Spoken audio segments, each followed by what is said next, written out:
एक तो ये बताइए कि कतर की भारी इन्वेस्टमेंट, ट्रंप के साथ मुआहिदा हुआ तो कतर ने एक भारी इन्वेस्टमेंट का ऐलान किया अमेरिका में, यानी बड़े अच्छे ताल्लुकात दो कतर के और अमेरिका के। और फिर इजराइल ये कह रहा है कि हमने ये जो हमला किया है अमेरिका को एतमाद में लेकर किया है। क्या मतलब है इन दोनों बातों का? बिस्मिल्लाहिर्रहमानिर्रहीम, बहुत शुक्रिया। देखिए, सबसे बड़ी बात यह है कि देखना यह है कि अमेरिका का सबसे बड़ा अड्डा जो है वो इस टाइम पे कतर में मौजूद है। और ये बात ऑफिशियल चैनल से कहना इसराइल की जानिब से कि जी अमेरिका ने ना सिर्फ जो है हमने उनको इतला दी थी बल्कि उन्होंने मुआवनत की, यानी कि सिक्योरिटी कोऑर्डिनेट्स जो थे वो उन्होंने फराहम किए। ये एक बहुत बड़ा इल्जाम है जिसको अभी तक व्हाइट हाउस ने, वॉशिंगटन ने डिनाई नहीं किया। दूसरी जानिब जो है वो जाहिर है उनको भी मालूम था, आखिर अमेरिकन सैटेलाइट्स हैं, उनके सिस्टम में मौजूद हैं, क्या उनको नहीं मालूम था कि इस टाइम पे हमला हो रहा है? तीसरी बात जो अहम है वो ये है कि उसका जो जितना भी दिफा का निजाम है कतर के अंदर वो अमेरिकी फौज के पास मौजूद है। तो फिर उन्होंने जो काउंटर मेजर्स थे वो क्यों नहीं लिए?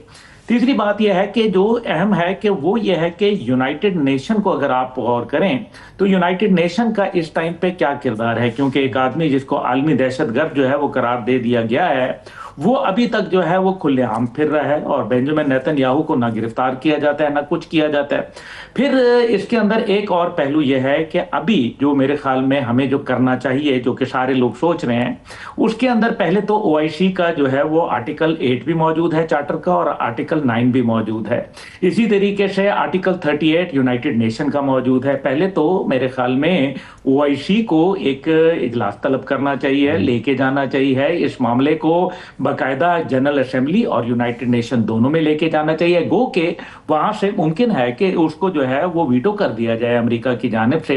लेकिन ये सिलसिला कब तक रहेगा? जो मुल्क जो अमन का दाई है, जिसकी बुनियाद पर अफगानिस्तान और अमेरिका के माबैन दोहा अकॉर्ड हुआ और अमेरिका का इनखला हुआ अफगानिस्तान से, उस मुल्क के ऊपर हमला करना, इसका मतलब यह है कि मशरिक वुस्ता को आग में जानबूझकर झुलसाया जा रहा है। एक एक करके मुल्कों को मार रहे हैं। आपको याद होगा मैं आप ही के प्रोग्राम में कहा था कि यमन के बाद आपने देखा कि किस तरीके से ईरान के बाद अब कतर। ये कहां रुकेगा सिलसिला और ये कब रुकेगा? इस तरह से तो लाइसेंस टू किल दे दिया है ना इसराइल को कि जो मर्जी मन मौज करो और जाके जिसका दरवाजा चाहो खटखटाओ। अभी सऊदी वली अहद की जानिब से बयान आया है, लेकिन सिर्फ बात यह है कि असद साहब कुछ मजम्मती बयानात, कुछ जो है, क्योंकि हमने देखा जब ईरान की तरफ से हमला हुआ कतर के ऊपर तो उस टाइम पे भी मजम्मती बयान आए क्योंकि उनका दिफा इतना मजबूत नहीं है। लेकिन एक ऐसा मुल्क जो अमन चाहता है, जो अमन के लिए खैर ख्वाही चाहता है, और ये कोई पहली दफा है कि हमास की लीडरशिप जो है वो इसराइलियों के साथ बैठी है। हमास की लीडरशिप पहले बैठी थी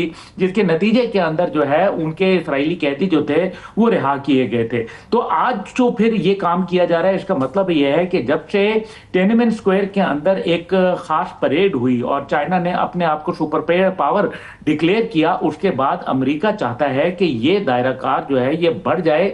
इस तरीके से अगर दहशतगर्दी की इजाजत दे दी गई, पूरे मशरिक वुस्ता को छोड़ें, पूरी दुनिया का अमन तबाह हो जाएगा। और मुझे ये लग रहा है कि ये जानबूझ के किया जा रहा है, जबकि कतर उनका एलाई है। आपको याद होगा कि अभी उन्होंने एक बहुत कीमती जहाज जिसको एयरफोर्स 1 है प्रेसिडेंट ट्रंप को गिफ्ट किया था। तो क्या ये गिफ्ट का सिला है? क्या ये तरीकाकार है? और आप देखें डारफोर का मामला हो या सूडान का मामला हो या दीगर मामलात हो, हमेशा कतर ने एक बड़ा मस्बत किरदार अदा किया। जैसे मैंने अफगानिस्तान का बताया, हमारा दोस्त मुल्क है और अभी तो आप कह रहे हैं कि ये क्वेश्चन मार्क है एक बहुत बड़ा कि ये कैसे यानी इसमें अमेरिका और दोहा के जो ताल्लुकात हैं उसमें एक रखना पड़ने का खदशा है, वो फिर कैसे आगे बढ़ेंगे? एक चीज़ और मुझे बताइए गुल साहब के नेपाल में आज क्या हुआ? सोशल मीडिया पर पाबंदी के खिलाफ मुजाहरे हो रहे थे, वो मुजाहरे फिर पुरतशद्दुद मुजाहरों में तब्दील हो गए, 21 हलाकतें हुई, आज वज़ीर आज़म को स्टेप डाउन करना पड़ा।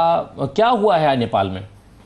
देखिए, नेपाल के अंदर जो है ना वो बड़े ही खतरनाक सूरत हाल है। आप पहले देखें कि किस तरीके से एक रेवोल्यूशन नौजवान नस्ल की जानिब से जो है वो बांग्लादेश के अंदर आया। बांग्लादेश के बाद उसने अब रुख किया है नेपाल का। नेपाल के अंदर 2008 से जो थे जो प्राइम मिनिस्टर शर्मा जो थे, ये चौथी दफा इलेक्ट हुए, और शर्मा ओली।